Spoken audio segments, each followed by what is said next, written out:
banana floating in the ocean. And so that's just a kind of a way to help you to understand the distribution of certain substances both inside the cell and outside the cell. So of course, when you think of a banana is high in potassium. So think of your cell as the banana, right? And so it's going to have a high potassium content inside of the cell membrane. Then it's floating in the ocean, okay? You think of salt water, and so you're going to have a high content outside the cell of both sodium and chloride. So this will all make sense here shortly, but it's just kind of an easy way to start off, and we're starting to learn this content here, what it means when we're discussing the distribution of certain substances inside of a neuron and outside of a neuron. So let's start off by looking at what is inside the cell. And when we're talking about what's inside the neuron, we're talking about what's floating around in the cytosol. Remember the composition of a cell, there's three components: the plasma membrane, the cytoplasm, and the nucleus. Well, the cytosol is the fluid component to the cytoplasm. So when we're looking at what's inside the cell, one of the things that should draw your attention right away is this right here, potassium, right? So we're going to see a lot of potassium inside the cell. We won't see as much outside of the cell. And I'll talk about how it gets there and how it stays there. But the other two items that are listed up there that I want to draw your attention to are phosphate and proteins. And what's important about this is that they're both negatively charged. Now notice potassium is a cation, so that's positively charged. More on that. But for right now, understand that proteins and phosphate molecules inside of your cell are going to have a negative charge. So when we saw, I'm going to go back a couple slides, I promise you I'll come right back. When we were talking about these voltage-gated sodium channels, and I drew your attention to this aspect, that it was negatively charged inside the cell and positively charged outside the cell.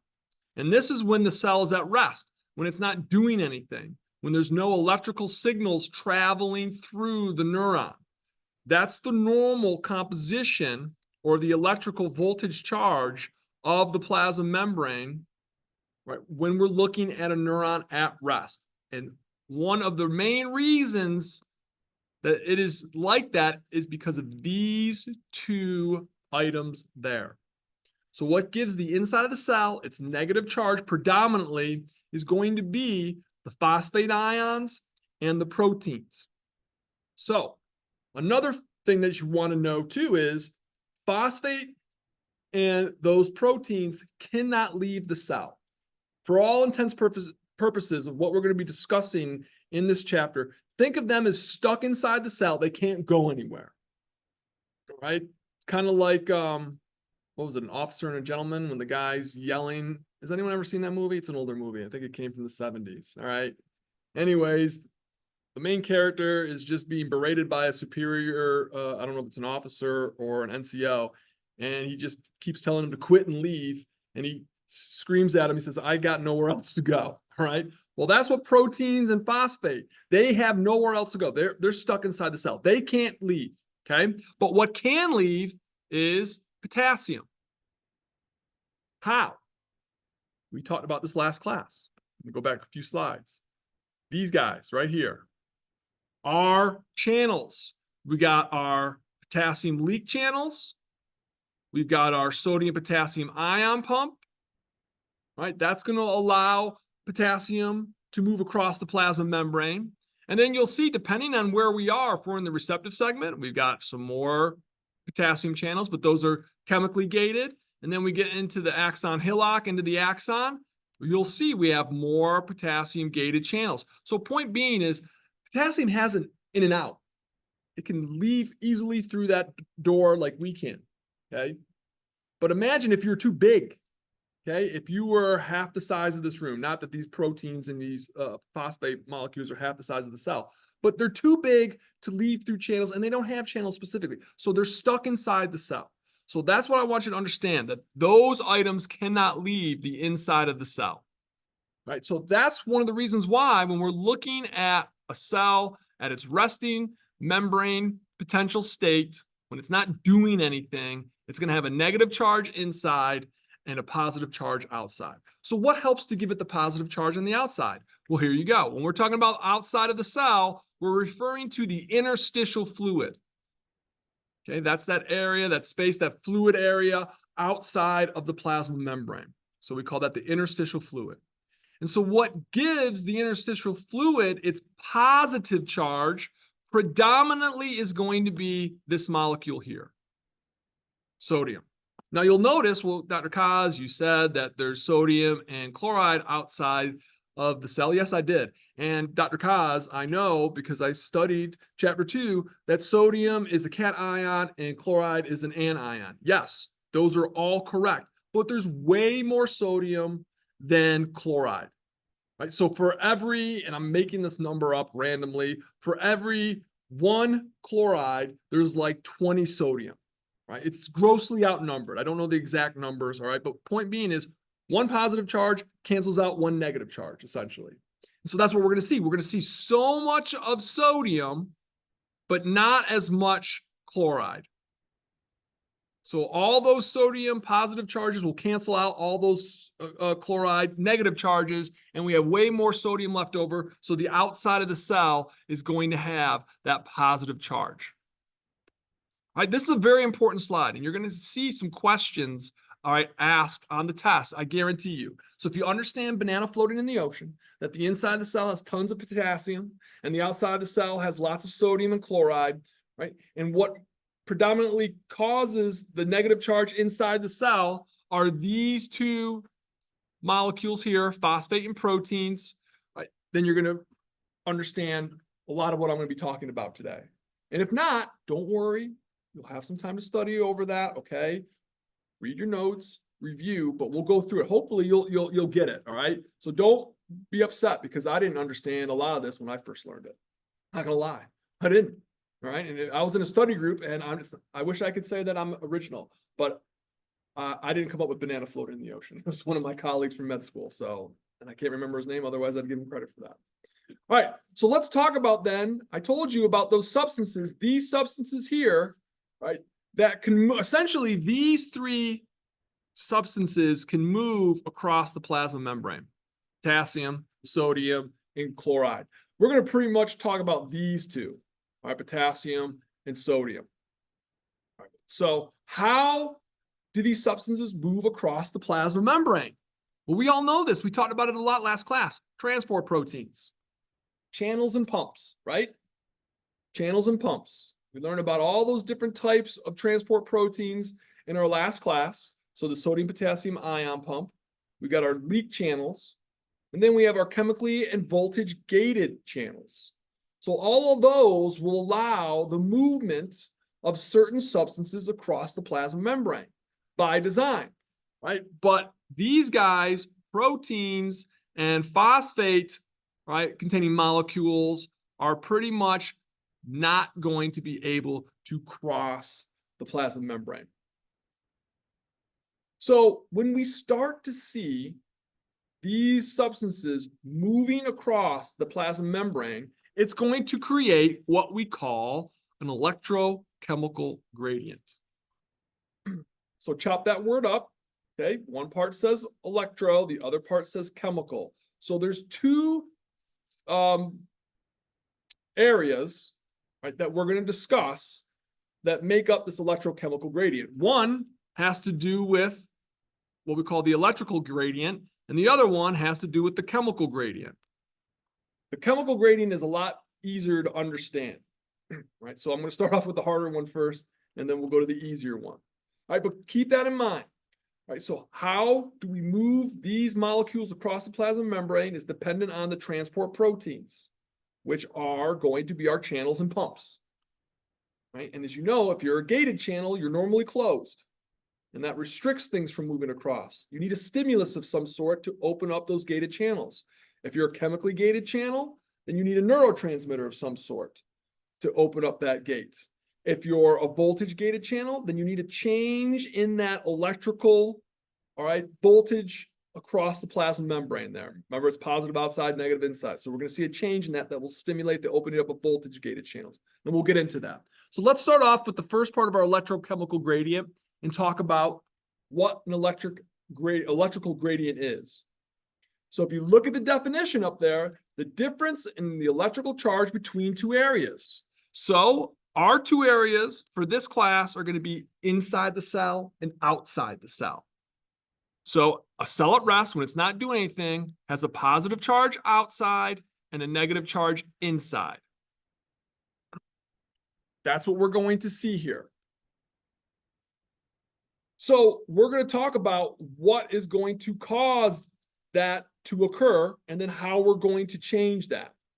So we're going to add up all the stuff outside the cell and see what charge that gives us. At a cell at rest, when it's not doing anything, we'll have a positive charge. Then we'll add up all the negative stuff on the inside, or all the stuff on the inside, and see what charge that gives us. And that will give us a negative. So that's what we're talking about. We're talking about the differences in the total positive and the total negative charges across the plasma membrane. All the substances that are in that vicinity, we're just going to add it up. Right? And then we'll take the overall difference. And normally, in a resting neuron, it's going to be positive outside and negative inside. So it's going to create this electrical gradient, this positive polarity outside. And so we'll see, right, that we're going to come up with a term describing that there's a difference in the charge inside the cell versus outside the cell. And so that name we call the membrane potential. So for right now, just memorize it. We'll go through what that all means. But a membrane potential is the difference in the charge both inside the cell and outside the cell. So we're going to change this membrane potential, which means we're going to change this difference in charge. And we could do that a couple different ways. We can let, all right, stuff that's positive, that's outside the cell, go into the inside of the cell, and vice versa. We can let stuff that is going to be, all right, positive inside the cell, leave the cell, making it more negative. We'll talk about some of those scenarios here, right? But we can change and alter these electrical currents. I know it seems like a lot, but I promise you, we'll go through it. I just want you to kind of get the overall, just understand these basic concepts here. The electrical gradient is the difference in the electrical charge between the two areas. Easy. From here on out, the two areas that we are going to be discussing are going to be what? What do you think? Inside the cell and outside the cell, right here. Okay, that's what we're going to be talking about for the two areas in my little picture here.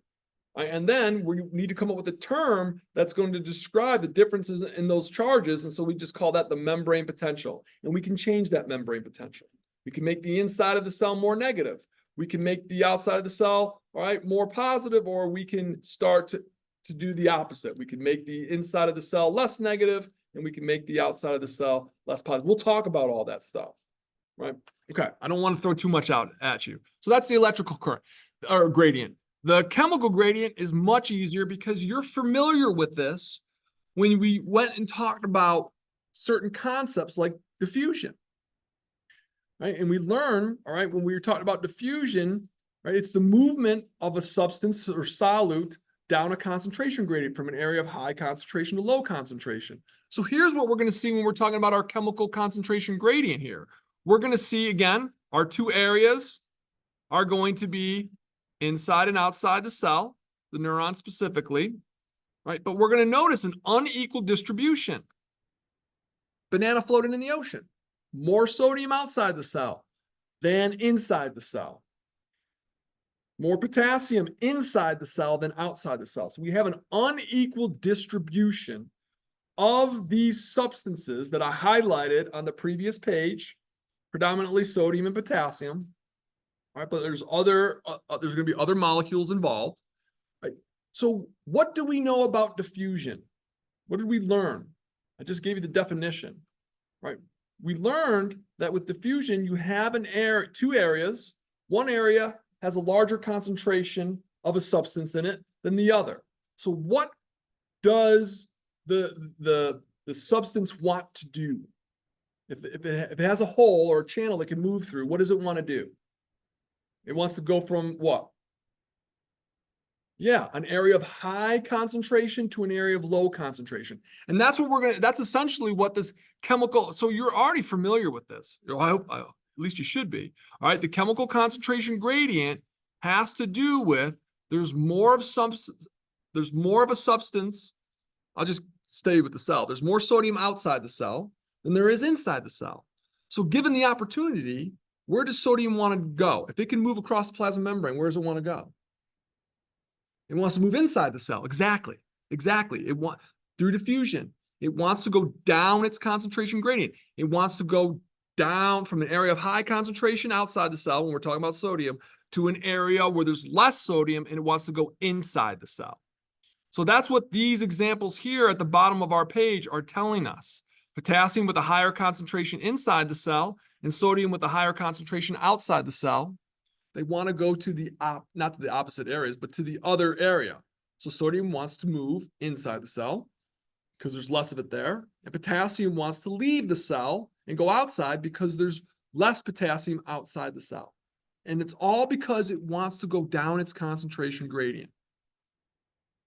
Still not convinced? No worries. We're going to get there. All right. We're going to move through some of these concepts here. These slides I move very, very slowly through. All right. So the next part here is talking about, right, how we have a relationship between actual electrical currents, the same electrical currents that you charge your cell phone with, and what the heck does that have to do, all right, with cells, with our neurons, our transmission cells there.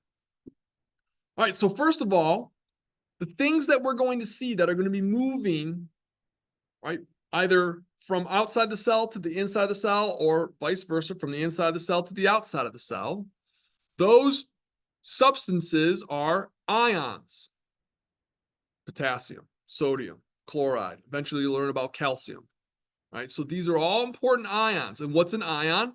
It's a charged particle. That's chapter 2, right? Charged particle means you've either lost or gained an electron there. Right, so we also learned the term of what a membrane potential is. It's a difference in that charge, right, across the plasma membrane. So normally, these ions cannot cross the plasma membrane on their own. Right? It's because they are charged. Two things that we've learned so far that allows something to move across the plasma membrane without any help. One, if it's very, very small, and the other characteristic is if it's nonpolar. Well, ions don't fit into that, right? So that means that they need help. So they need to get across the plasma membrane, right, through a process called facilitated diffusion.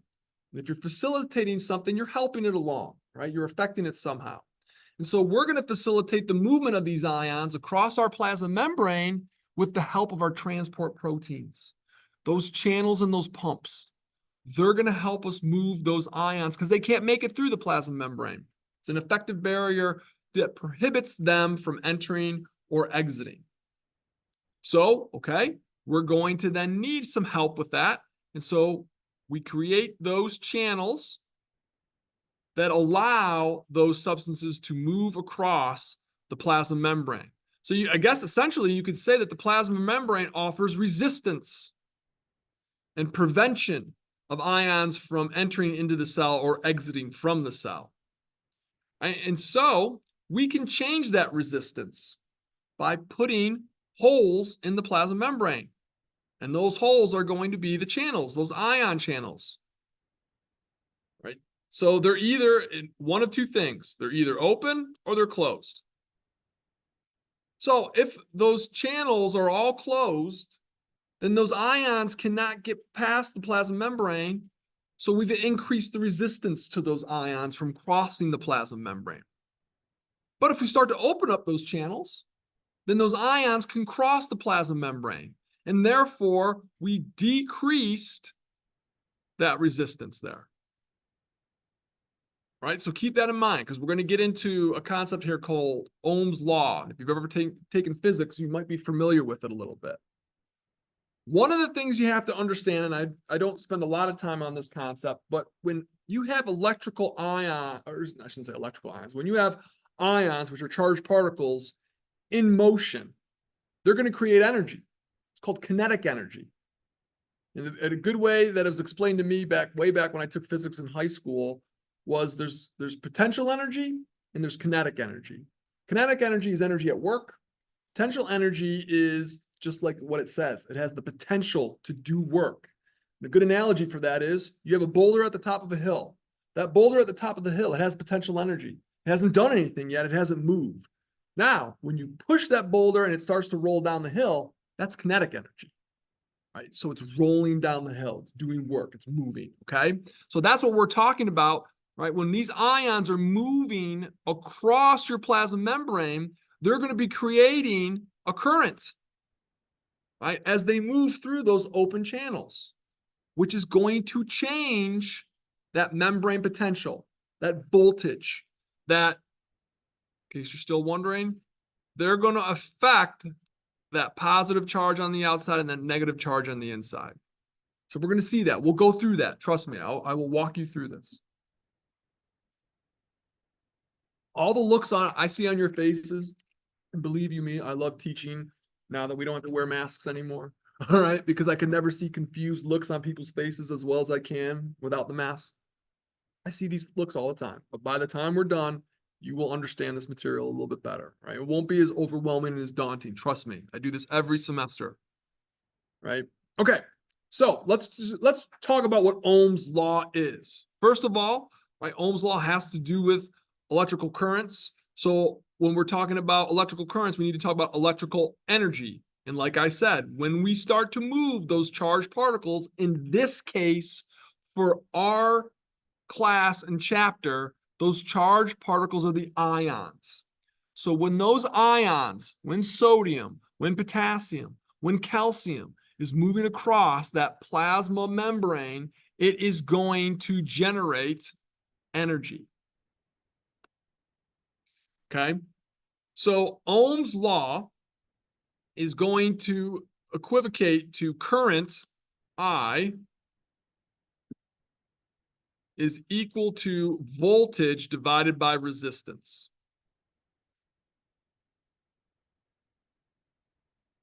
I'm going to kind of equivocate some of this to what we're going to be learning for this chapter, for chapter 12, for what's going on in a neuron. So let's start off by talking about what voltage is. Voltage is going to be the difference in the electrical charge between two places. That should sound very familiar to you, right? What that is essentially saying, for our purposes, we're going to see the difference in charge across the plasma membrane. Positive outside, negative inside. Okay, so that's going to be our potential energy. So for our neurons, we're going to measure that in millivolts. All right, then resistance, I'm going to skip down to the bottom, is going to be that opposition to the movement of those charged particles. Well, I just talked about what is going to cause or create that resistance to the movement of our charged particles in our neurons. And what is that? What do you think? Plasma membrane. Okay, remember, the plasma membrane is that barrier that prevents ions from leaving the cell or entering into the cell. The only way they can do that is through those transport proteins. So when all the gates are closed and all the channels are closed, things can't move across the plasma membrane. That's the resistance there. Right? So that's what resistance is. It's the opposition to that movement of those charged particles either leaving the cell or entering the cell. So we know how we can increase that or decrease that. We can decrease the resistance by opening up the gates or the channels and letting stuff flow through. Or we can increase the resistance by closing all of those gated channels so nothing can go through. All right, and then finally we have current. And current is now going to be that movement of charged particles across our barrier being the plasma membrane, and the movement of those charged particles being the movement of those ions. And so, like I said, when our ions are moving, right, they can generate kinetic energy. We use energy to do things, right? In the world of physics, they like to say we use that energy, we harness the energy to do work. But that's what we're going to see. Question, or just...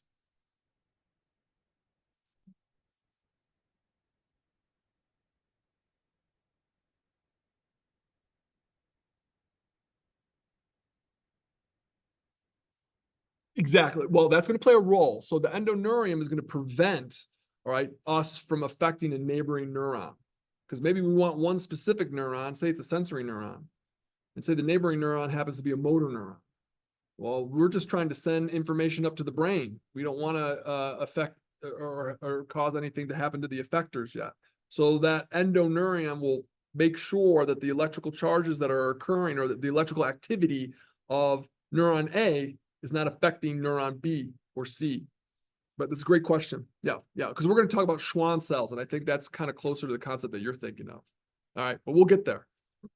All right, so keep that in mind as you work through these definitions here. What voltage is, what current is, what resistance is. Voltage is that difference in the electrical charge, and in this case, it's going to be outside the cell and inside the cell, right? So positive outside and negative inside when we're at rest. Right? Resistance is going to be the opposition to that movement, so we're not going to let things move out of the cell or into the cell. And then finally, current is going to be when things are moving, we're going to generate some energy from that kinetic energy. And so we can use that energy to do things. So that's what Ohm's law here, you can kind of see it. There's the actual equation for it. So we'll see. If we increase our current, all right, well, first of all, I should say, how do we increase our current? You can either increase the voltage or you can decrease the resistance. How do we decrease the resistance? Open more channels, let more ions move across the plasma membrane.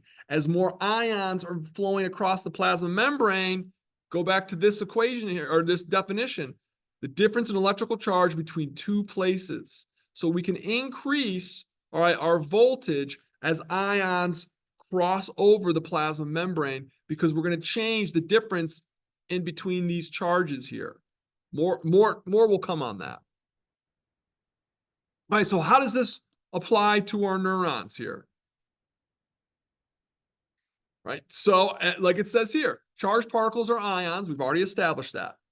Right, and so the current is going to be generated as those ions move through the channels there. And so what we're going to see is because of those ions moving across the plasma membrane, we're going to see the distribution of those substances, those molecules, those ions, right, become either more concentrated in one area or less concentrated. And that will change the difference. That will change the voltage. And that will make more sense when we get into the actual movement of those molecules across the plasma membrane. And then, of course, like I said before, right, we can affect the resistance by how we influence these gated channels. If we close the gated channels, we increase the resistance because it makes it more difficult for ions to flow across the plasma membrane. If we want to decrease the resistance, we open up those gated channels so more ions can flow across the plasma membrane there. So this next slide here will show you when we're looking at a neuron, right, when it's at rest here. You can see there's a positive charge. Might be tough to see.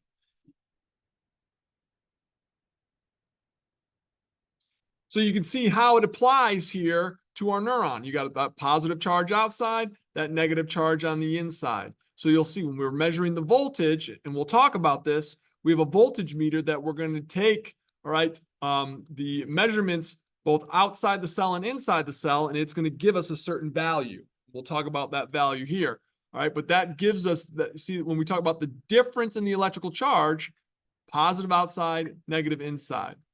Obviously, the resistance, like I said before, is how we're able to prevent the movement of ions across the plasma membrane. We can change that whether or not we have channels that are open or channels that are closed. When they're open, those ions will flow from one area, usually from the area of high concentration to the area of low concentration, and that movement of those charged particles will generate a current so we can do work. We're going to talk about what some of that work is. So a nice question here for you, right? What is an electrical gradient? Right? It's tough, right? But there it is. Electrical gradient is the difference in the electrical charge between two areas. So our areas are inside. I know I've said this about 5 times now, and I'm going to keep saying it, all right? Our areas are going to be inside the cell and outside the cell. So we'll see a difference between, it's either going to be positive outside or negative inside, or vice versa. It could be negative outside or positive inside. That's that difference that we're discussing. And then a chemical gradient is the unequal distribution of substances between two areas. Banana floating in the ocean. You're going to have more sodium outside the cell, more potassium inside the cell when the cell is at rest. Because now I'm going to give you a good definition of what I'm talking about. You hear me saying, when a cell is at rest, when the neuron's at rest, what does that all mean? Well, now we're going to talk about that. I just wanted to get some of this other stuff out of the way here. So let's discuss what it means when we're looking at a neuron at rest. This is very important. So let's talk about all the stuff that I just mentioned in the previous 10 slides or so. Right? It's kind of like a review. Right? So first of all, when we're looking at a neuron at rest, banana floating in the ocean, I'm going to say it so many times, you're going to get tired of it, but that means you know it, all right? That there's more sodium and chloride outside the cell and more potassium inside the cell, along with its negatively charged proteins and its negatively charged phosphate ions. That's what we're going to see. So when we talk about the cytosol, lots of potassium in the cytosol. Not as much in the interstitial fluid, which is outside the cell. When we look inside or outside the cell, we've got a lot of sodium out there and chloride. And I haven't talked about calcium, right? Calcium becomes more important to talk about once we get down to the synaptic knob, right? But for right now, I'm going to talk about that later on. But normally, you'll see a lot of calcium outside the cell. So if you want to memorize, make it easy on yourself, just remember that mostly potassium inside the cell and everything else is mostly outside the cell. All right, all the other molecules there, except for those negatively charged proteins and those negatively charged phosphate-containing molecules there. All right, so what else is going on at a neuron when it's at rest, when it's not doing a thing? Nada, right? All of the channels, excuse me, I got to rephrase that. All of the gated channels are closed because we have leak channels. Remember, those are those channels I was telling you about that are like 7-Eleven. They're always open. So leak channels don't have gates on them. So they're always, letting stuff go through. But gated channels, those are closed. All right, so what does this mean? At a neuron at rest, that means more of those positive ions are going to be outside of the neuron. That means that the charge across the plasma membrane will be positive outside and negative inside. Because there's tons of sodium outside that cell. Okay, a lot. All right. So because we got a lot of positive ions outside the cell, that means that the inside of the cell, by comparison, will have a negative charge because it's going to have all those negatively charged proteins and those negatively charged phosphate ions on the inside. So they're going to exert a larger negative charge than the positive charges of the potassium that's also on the inside of the cell. But don't forget, okay, our proteins and our phosphate-containing molecules are way more negative or have more of a negative charge difference than our positive potassium ion there. And so therefore, we have now created a charge difference across the plasma membrane, our membrane potential. And so we give that membrane potential a value of, this is guaranteed to be a test question, negative 70 millivolts. That's what we refer to as our resting membrane potential. So this basically means, right, the resting membrane potential, if we were going to monitor, I'll come back to this slide, I promise you. Here's our little voltmeter here. And we put, all right, one of the leads outside the cell, another lead inside the cell, because it's going to measure what the difference is between the outside and the inside of the cell. And so you can see, look at all this stuff that's inside the cell. Negatively charged protein, negatively charged protein. ATP, that's a phosphate-containing molecule. So these cells are constantly making ATP because they need it for energy, right? So you got this negatively charged protein. I don't know how many ATP molecules that are going to be floating around. So those two things alone will make the inside of the cell negative. Outside of the cell, you can see all these various molecules here, right? We have some chloride, you got some sodium, depending on where you are, you're going to probably have some calcium out there, right? But you have all of these things here, specifically, if you look here, tons of purple balls here that represent sodium. And so those purple balls, there's more of those purple balls compared to the green chloride balls, which are negatively charged. So we're going to have a positive charge outside the cell. So when we measure it with our little voltmeter there, it gives us this value here. And that value is when the cell is not doing anything. It's not creating an electrical current. But look at all these different transport proteins in the plasma membrane. Here you've got one of our pumps. This is the sodium potassium ion pump. And then we've got some leak channels here. You notice there's no gates on those channels. So this is basically what's happening when your neuron is at rest, when it's not doing anything.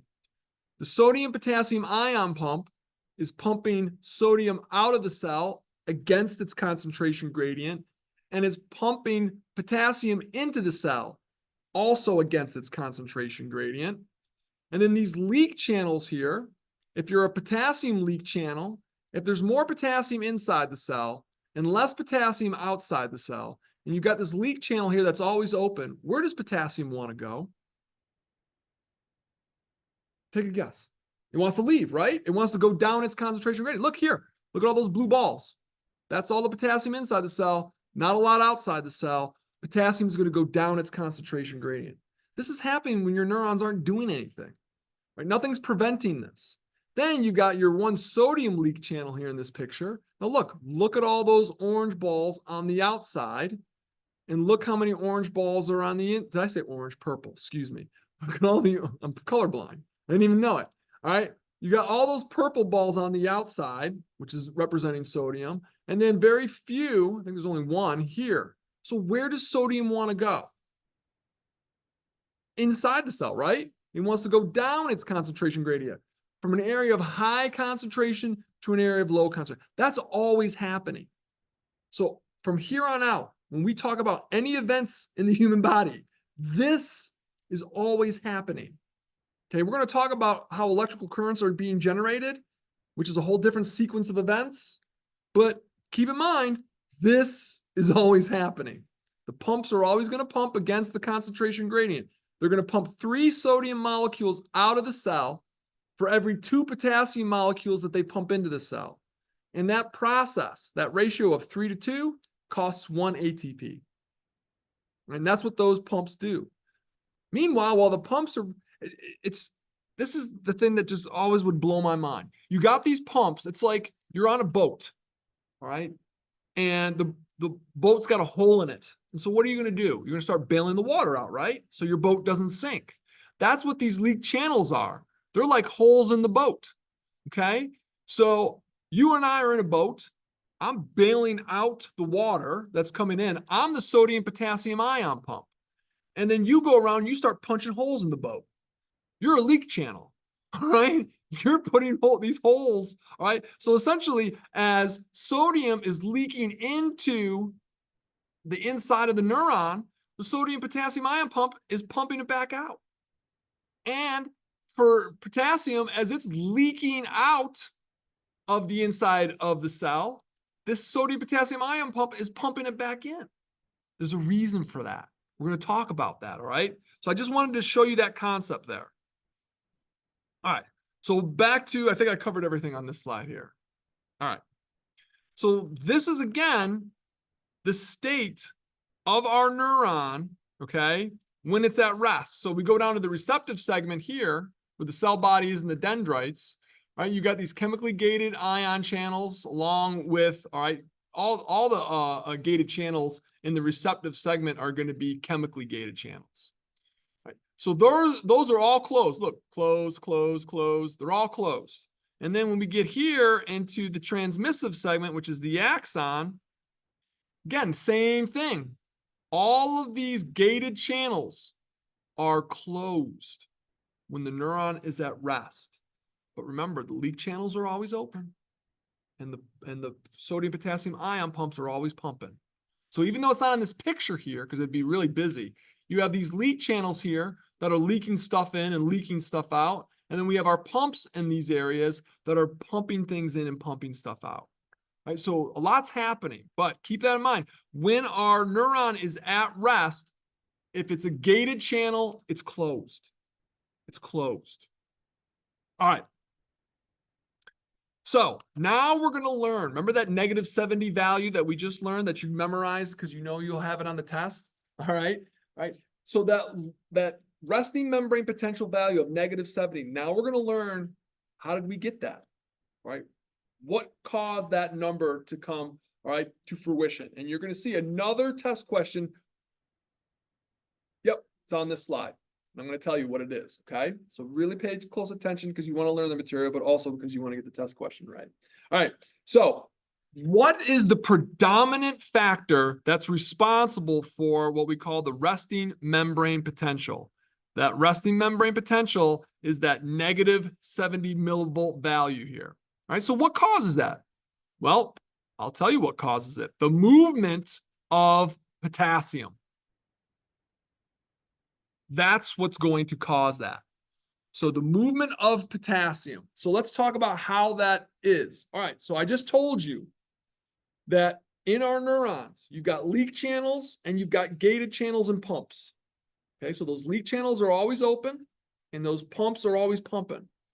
Right, so what is going to happen during that time? We're still at rest. So the only way that our ions can enter the cell or leave the cell, so we'll talk about potassium. The only way that potassium can leave the inside of the cell is if it goes through a leak channel when the neuron is at rest. Okay, because the gated channels are closed, so it can't go through that. Okay, we need a certain stimulus to open up the gated channels. All right, so potassium, if it has an opportunity, right, to move across the plasma membrane, in which direction does it want to go? It's right up there on the board. It wants to leave, right? Okay, it wants to leave because there's more potassium inside the cell and less of it outside the cell. So that's what it's going to do. It is going to diffuse out of the cell. It's going to move down its concentration gradient. So that's this first point here.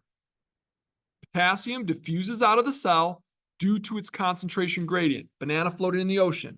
More potassium on the inside of the cell, less of it on the outside. That's this picture here. Less of it on the outside. So all that potassium, all those blue dots, want to get out of the cell. Why? We want to reach equilibrium. We learn about what diffusion is. The end point of diffusion is equilibrium, where we have equal amounts of potassium on both sides of the plasma membrane. That's what we want to see, okay? So how do we, first thing is potassium diffuses out due to its concentration gradient. But also, all right, potassium is going to move out of the cell, okay, because of its concentration gradient. But as it's moving out, think about this. What charge does potassium have? It's positive. It's a cation. And what is the charge on the inside of our cell? Yep, that's right. Nailed it. So what do we know about opposites? What do they do to one another? They attract. So yeah, so potassium is leaving the cell, right? Initially, it leaves the cell because it's going down its concentration gradient. But then you'll notice that the negative charge, because what's negative on the inside of the cell? The proteins and the phosphate-containing molecules. So they're going to try to pull the potassium back, because the opposite charge. So that's what we're talking about, that the diffusion of potassium is limited. It's limited because as more potassium flows out of the cell, the concentration gradient becomes less and less, right? Because we're getting closer to equilibrium. And what affects the rate of diffusion? Two things. We learned a steep concentration gradient and temperature. We're not really going to be talking about temperature, but the rate of diffusion changes. So as the outside of the cell and the inside of the cell become closer to equilibrium, the rate of diffusion slows down. So potassium will start to slow down as it's leaving the cell.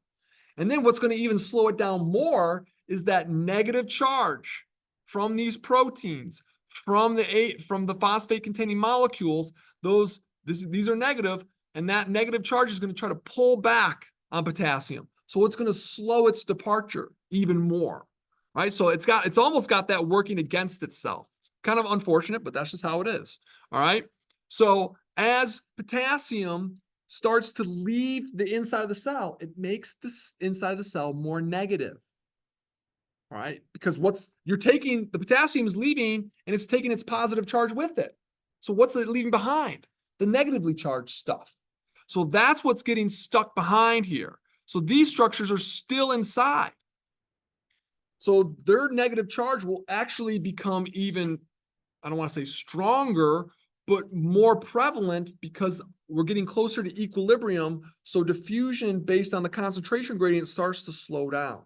So the opposite attraction, all right, between the charges, between the cation of potassium and the negatively charged molecules inside the cell, they'll start to it's like a tug of war. They'll start to kind of win. And this slows down, all right, potassium's diffusion, all right, on its way out. So kind of an interesting fact here. If only we had potassium leak channels, if they were the only thing, all right, that was allowed to be in existence, we didn't have sodium leak channels, then our resting membrane potential would be closer to negative 90 millivolts. Right? And I'm going to help explain to you why here in a second.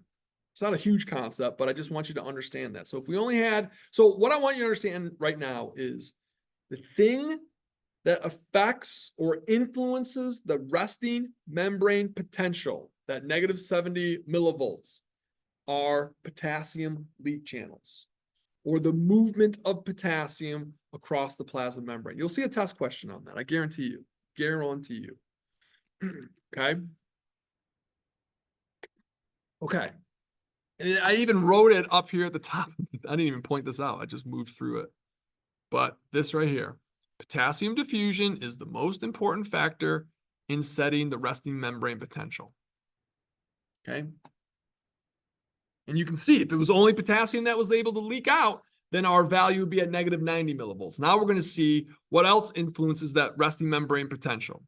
So understand something. We have, right, way more potassium leak channels than we do sodium leak channels.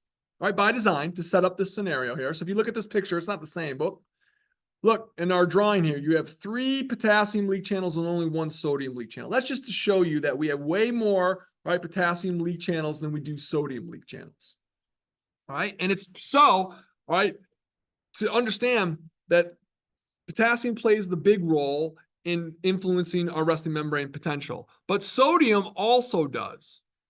Okay, but it doesn't play as big of an influence on the resting membrane potential. One is because there's less or fewer sodium leak channels.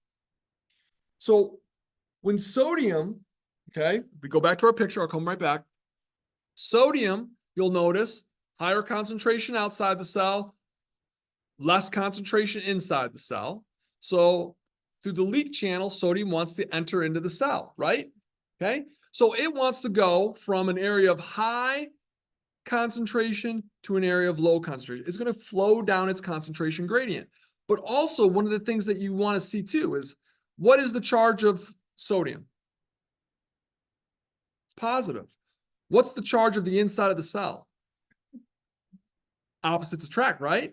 So now we're going to see that sodium is virtually going to almost be pulled into the cell, right? It's going to flow down its concentration gradient, but also it's positively charged molecule, and the inside of the cell is negatively charged. It's going to be attracted and it's going to want to go on the inside there. So it's literally going to move down its concentration gradient, and it's going to be pulled across the plasma membrane by its electrical gradient. So because of this phenomena that, all right, sodium, as it moves into the inside of the cell and it brings its positive charge with it, it makes the inside of the cell less negative. So that's why, because we get a little bit of sodium leakage because there's fewer sodium leak channels, right? We bring our value for our resting membrane potential closer to negative 70 millivolts. Remember, like I said, if we only had to deal with potassium's movement across the plasma membrane, our resting membrane potential value would be negative 90. But because sodium is going to move across the plasma membrane, because it's going to move through those leak channels, right? That value is more or less negative 70. All right, one other structure that we have to talk about in a resting neuron, and that is going to be our sodium-potassium ion pumps. All right. The main thing that you need to understand is the sodium-potassium ion pumps, this is their main job. Their main job is to maintain, right, that banana floating in the ocean. Their job is to pump sodium out of the cell. Even though it wants to go into the cell, it's going to pump it outside of the cell against its concentration gradient. And it's going to pump potassium into the cell. So know that ratio, right? 3 sodium molecules and 2 potassium molecules, right? Every time we burn through 1 ATP, right, we're going to see 3 sodium molecules being pumped out of the cell and 2 potassium molecules being pumped into the cell. So with our sodium potassium ion pumps, their main job is to create the concentration gradient. What is that? This picture here. That is how you create that concentration gradient, right? These molecules, transport proteins are pumping that sodium out of the cell, pumping that potassium into the cell. Lots of blue inside the cell, lots of purple outside the cell. Even though the leak channels are doing their best to mess up that concentration gradient, but the leak channels, their main job is to get this value here, the resting membrane potential. The sodium potassium ion pump's job, its main job is to maintain that concentration gradient. It plays a small role in establishing the resting membrane potential, okay? Not much, but it plays a very small role. Out of all 3 things that we just talked about, potassium leak channels play the largest role in establishing the resting membrane potential, then sodium leak channels, then our sodium potassium ion pumps. Their main job is more or less, right, maintaining that concentration gradient, that banana floating in the ocean. And so, as such, because they're always working, because remember, right, if they're moving things against the concentration gradient, that's active transport, that costs energy, that costs ATP. 66% or 2/3 of your total neurons' energy expenditure are used just operating these pumps. That's it. 24/7. While you're sleeping, while you're eating, when you're walking, that's all these things do, is just pump, pump, pump. Okay? All right, so this whole time I've been leading up to, right, what an action potential is. Now we're going to get to what a nerve signal is. I'm trying to get there. All right? So here you can see, right, when we're talking about our resting membrane potential, right, we have that difference in charge both outside the cell and inside the cell, which is taken at negative 70. And here you can see, here are your gated channels. Notice they're all closed. Are we good on that at least? That all gated channels and a resting neuron are all closed? And that the leak channels never close because there's no gates on them? And that the pumps are always pumping? Good. If you have that kind of understanding, you're going to be okay. All right, so the resting membrane potential is primarily established by what 2 structures embedded in the plasma membrane? I just said it. Take a guess. What's the big one? Yep, the potassium leak channel. All right, and then our sodium leak channel is going to play. So I should put potassium first. All right, potassium is the most important, then sodium. Okay, those two play a huge role, all right, in establishing that resting membrane potential, that negative 70 millivolts, which is the difference, all right, of the electrical charge across the plasma membrane there. All right, so I'm going to teach you a couple terms here because we're going to move on into eventually learning about this electrical action potential event. And so I need to teach you a few terms here so you know the definitions. So let's start off with these two terms, depolarization and hyperpolarization. So now we're going to talk about, if you notice at the top of the slide there, it says changing the membrane potential. Right? So we now understand, or hopefully know, what a resting membrane potential is. So now let's change it. All right, let's get crazy. Let's make the outside of the cell negative and make the inside of the cell positive. Okay, we're going to change that up. All right, so to do that, that means we're going to open up, you guessed it, we're going to open up gated channels. Okay, so our gated channels in our neuron, we talked about this briefly last class, are going to be chemically gated channels, right? Predominantly found in the receptive segment of our neuron, which is going to be the dendrites in the cell body. And then we're going to also open up some of our voltage gated channels, which are found all over the place, like in the axon hillock, in the axon, and then we'll get down into the transmissive segment there. All right, so what happens is once we open these channels up, we're going to see the movement of ions, our charged particles, across the plasma membrane. And we now know, right, which direction they're going to go, depending on which ion we're talking about. Is that a dog? Oh, all right. Scary. Speaking of dogs, I'm getting a brand new dog on Thursday. Anyone want to take a guess? What type of dog owner do I look like? I like labs. I like, what'd you say? I like German Shepherds too. I'm getting a Rottweiler. Yep. Rotties. I love them. Okay, anyways. And I was deathly afraid of them the first one we had. Right. Not for a bad reason. I wasn't sure of the breed. I was just nervous around that breed. You hear stories and whatnot, but she was the best dog ever. Okay, anyways. So here's what's going to happen. We're going to open some of these gated channels. Ions are going to start to flow across. And guess what we're going to do? We are going to change that resting membrane potential, which is, what's that resting membrane potential number? Be specific, negative 70. Don't get that wrong. All right, negative 70. So we're going to change this value here. Okay, we're going to either make it more negative or more positive. Or I could say we're going to either make it more negative or less negative, right? It's just to kind of keep this. So we can make it negative 60 millivolts or negative 90 millivolts. We're going to talk about how we're going to do that. And it all depends on, all right, what ions are flowing across the plasma membrane here. So let's start off with our first definition up there. Depolarization. Depolarization. Please memorize this.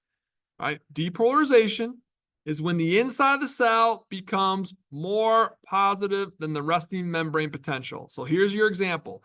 Negative 70 is the resting membrane potential. Negative 60, all right, is more positive. So let me ask you this. Is negative 50 more positive? Is negative 20 more positive? Okay, is 0 more positive? Yeah, it is, okay? Is negative 90 more positive? No, that's more negative, and that's a whole different definition of something else, okay? So I just want you to understand that. So when we go from negative 70 to negative 60, 50, 40, 30, 20, 10, to those negative values, that is making it more positive. All right, so how does this happen? We're going to open up one of our gated channels. And what causes a gated channel to open up, right? Well, if it's a chemically gated channel, it's going to be a neurotransmitter, right? If it's a voltage gated channel, then a certain change, right, difference in the charge, okay, which is going to be a threshold value, which we'll talk about, has been achieved, and it causes that voltage gated channel to open up there, right? So what's going to happen? Well, okay, sodium is going to enter into the cell. Now, obviously, that means we have to open up a chemically gated sodium channel or a chemically gated or excuse me, or voltage gated sodium channel. Right. So we've opened up one of those or a bunch of those channels there. And so sodium starts to enter into the cell. Guess what sodium brings with it when it enters into the cell? It's positive charge. Okay. It's like that kid that picks up his ball and goes home. All right. It's going to take the ball with it. Sodium brings its positive charge with it. So as sodium starts to pour through and it's going to bring its positive charge with it, what happens to the inside of the cell? Yeah, it becomes more positive because more positively charged things are entering into the cell. So it causes the inside of the cell to become more positive. And this will happen all the way up until we reach this value here, positive 30 millivolts. Then that will trigger those gated channels to close down. All right. So something will cause it to open and something is going to cause it to close. I'll get into the more details on this. All right. So don't worry about the positive 30 value because we're going to get into an actual potential specifically that will nail that. All right. So let's take a look at it in picture form. Here you go. You can see on the screen. All right. So we still have a positive charge on the outside of the cell and a negative charge on the inside of the cell. So what happened now is something triggered this voltage. I shouldn't even say voltage because it's not definitive. This gated sodium channel to open up. So a stimulus occurred that caused this gated channel to open up. And so sodium starts to pour in and it brings its positive charge with it. And so as it brings its positive charge with it, it makes the inside of the cell less negative. What's the definition of depolarization? Okay. The depolarization is the inside of the cell becomes more positive, which is the same thing as saying the inside of the cell becomes less negative. Same thing. Okay. So now we are starting to depolarize the cell. Okay. All right. Let's talk about, I'm sure that you folks have heard the saying, what goes up must come down. Right. So if you're going to depolarize something, you need to repolarize it. And so that's what we're going to do here. So repolarizing is just a simple definition.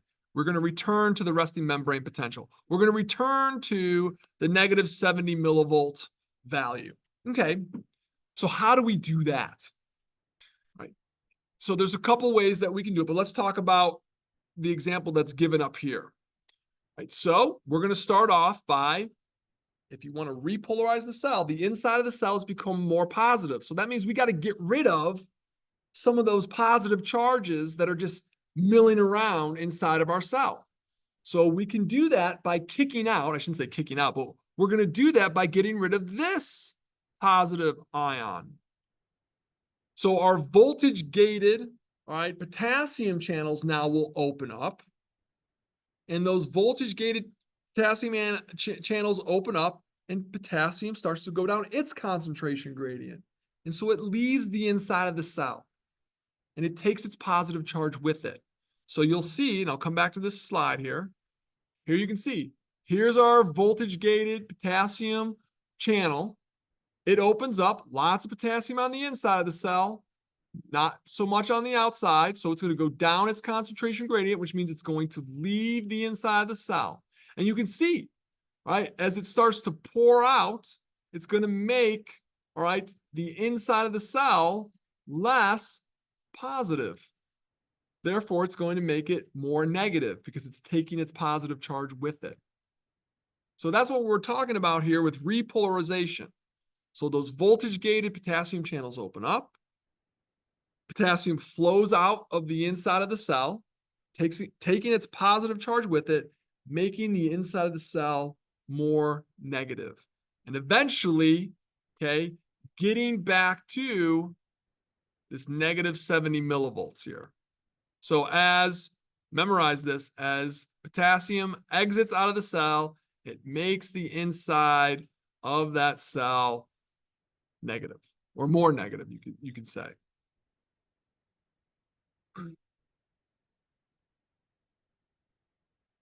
Right, questions about that? I know this isn't the most terribly exciting things, but it's very important that you understand these concepts here. Okay.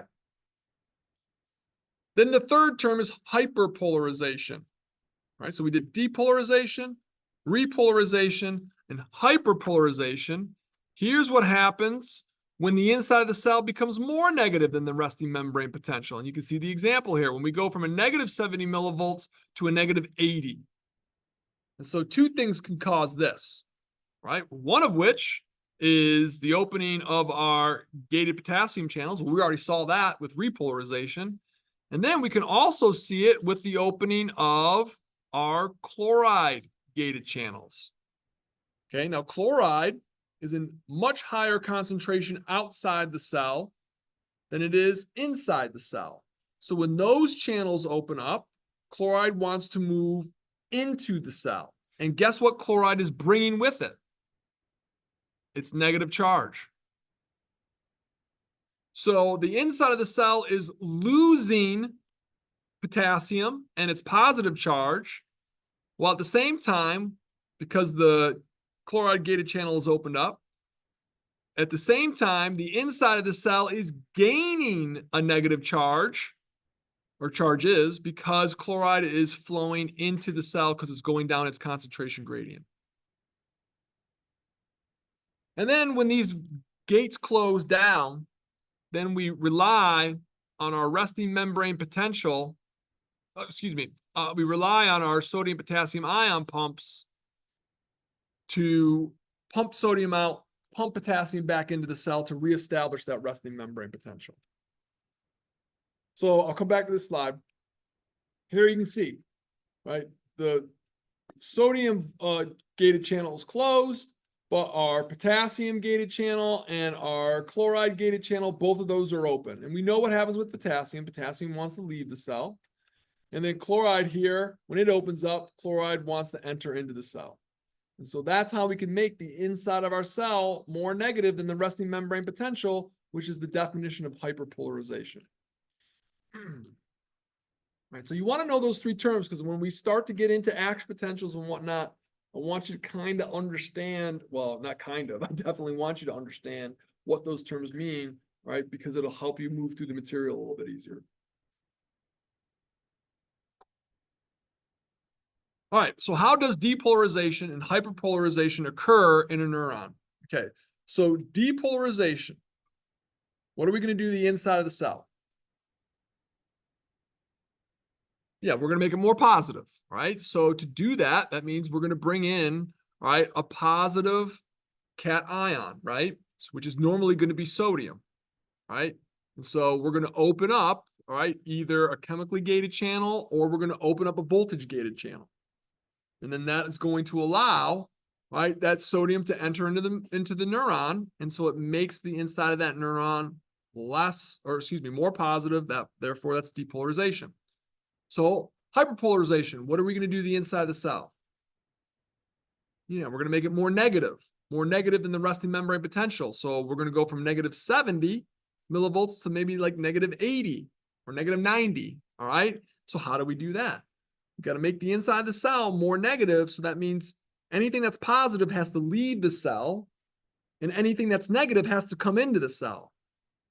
That's the only way we can do it because proteins are too big. They can't enter and exits, all right? And phosphate's too big. It can't enter and exit. So it only relies on the ions there. So we just saw how that works, right? Our gated potassium channels will open up and that allows potassium to leave. And then our gated chloride channels, they'll open up and that allows chloride to enter into the cell. Okay, we got a few minutes here. I can start at least this concept here and then we'll call it a night. I know your brains are filling up fast and I have to hurry. All right, so let's talk about, okay, some of what we call the physiological events of the neuron. All right, I'm setting the stage here. We're getting closer, I promise you. This happens every semester. So close to talking to you about what an action potential is. But I have to set the stage. I've got to tell the backstory, right? Because then otherwise you won't know what's going on. All right, so we're going to see, all right, what's going to occur at each part of the neuron. And we talked about this last class, right? The different physiological segments of the neuron. You have the receptive segment. Just to review, the receptive segment is the dendrites and the cell body. Then you have what's called the initial segment, which is the axon hillock. Then you have the transmissive segment, the conducting segment, which is the axon and the telodendra.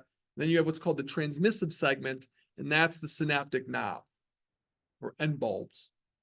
And so we're gonna start at the receptive segment, and we're gonna work our way down from beginning to end, and we're gonna wind up at the transmissive segment. I'm gonna go through and tell you all the stuff that happens, right? All the events, and by the time we get to the transmissive segment, you will understand how an action potential, an electrical nerve signal occurs, right? So again, it is a sequential type of situation or scenario, I should say, starting with the receptive segment, ending with the transmissive segment.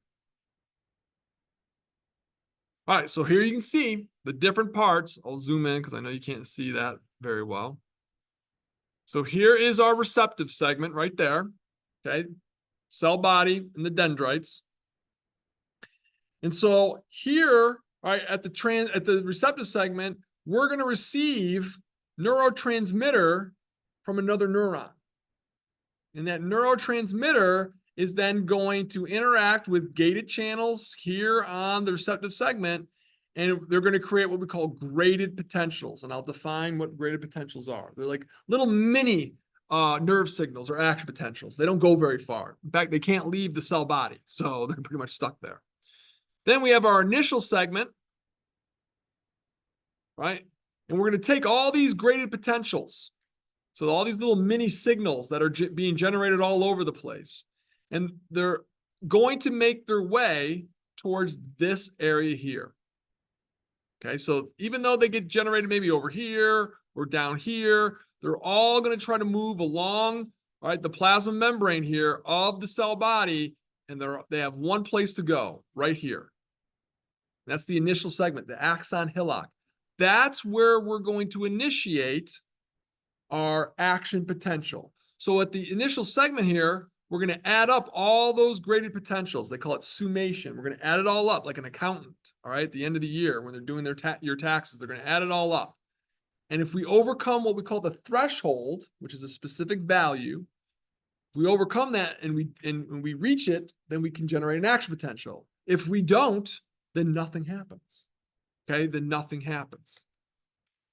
Then we move to the second or the third segment, and that's the conductive segment. And this is where we generate our action potential in the initial segment, and then we're going to propagate it, which means we're just going to move it down the axon, all right, from one end of the cell to the other end of the cell. So we call that the propagation of the action potential. Then we get all the way down here to the transmissive segment, the synaptic knobs there, and then the action potential gets to those areas there, and it's going to cause the release of the neurotransmitter, which is these little red diamond things here, which those neurotransmitters are going to interact with another neuron or an effector. And what are the effectors? What are the two things? Yep, glands and muscles, okay? All right, so let me just start off talking about the receptive segment, and then we'll call it a night. All right, so the receptive segment, let's talk about these graded potentials. Know this definition. These are small, short-lived changes in the resting membrane potential.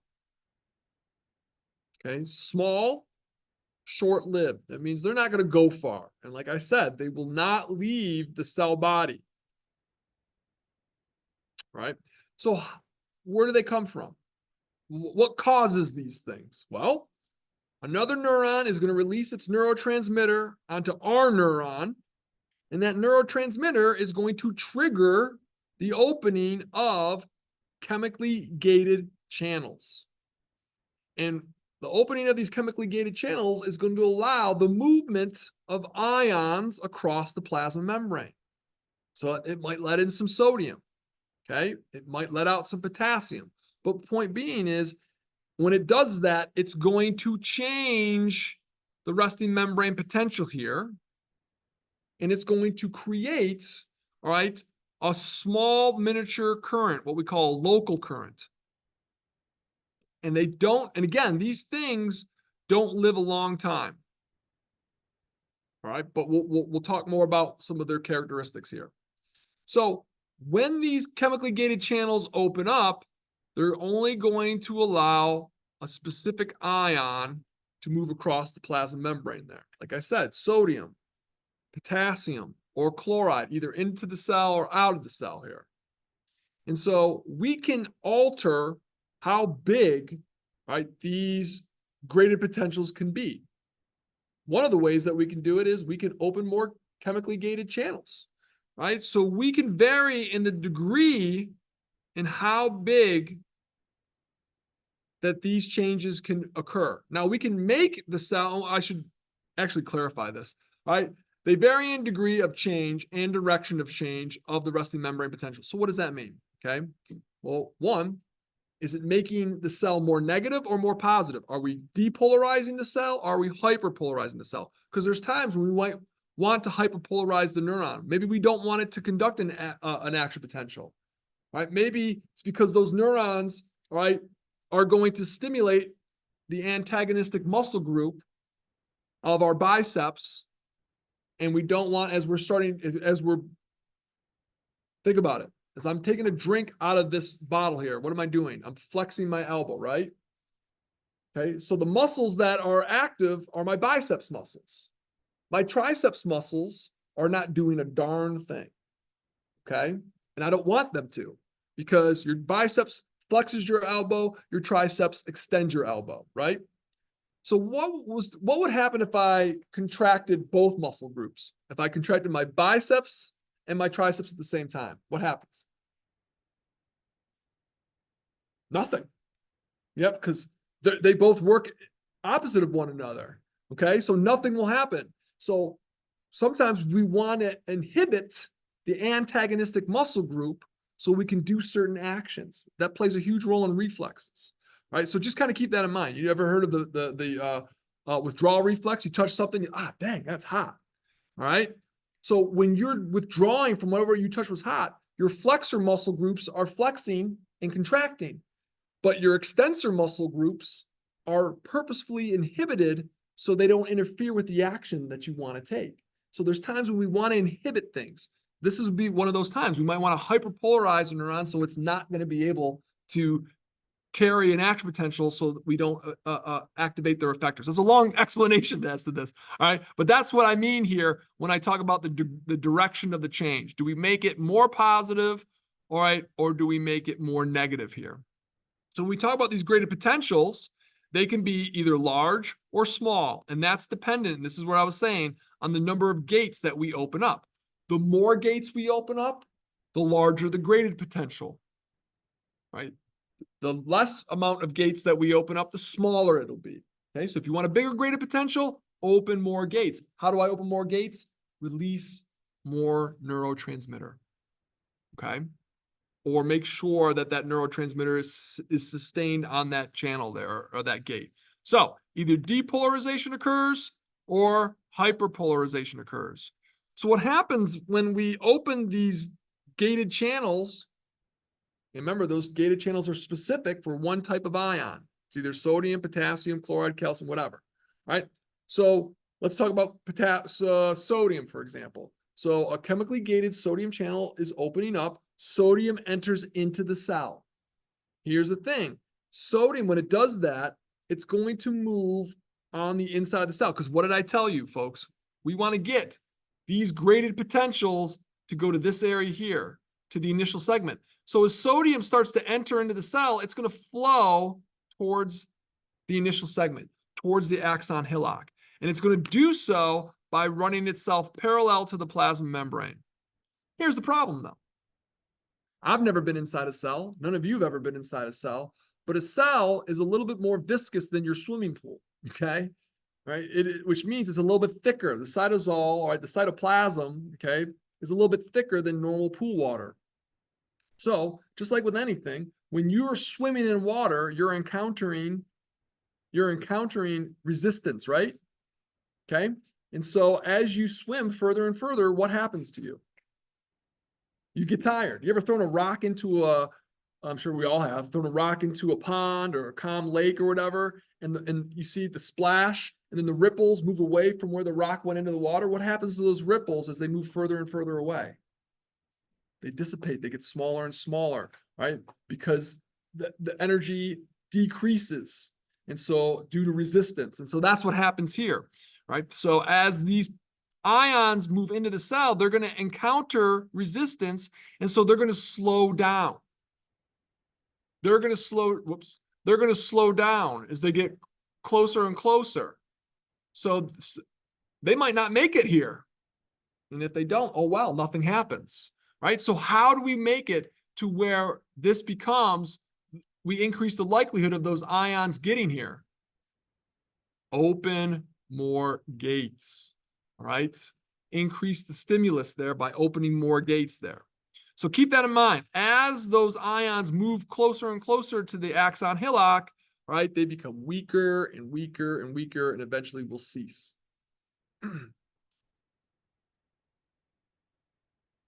Okay, perfect. I know I went over a little bit, but we're all better for it. Let's take a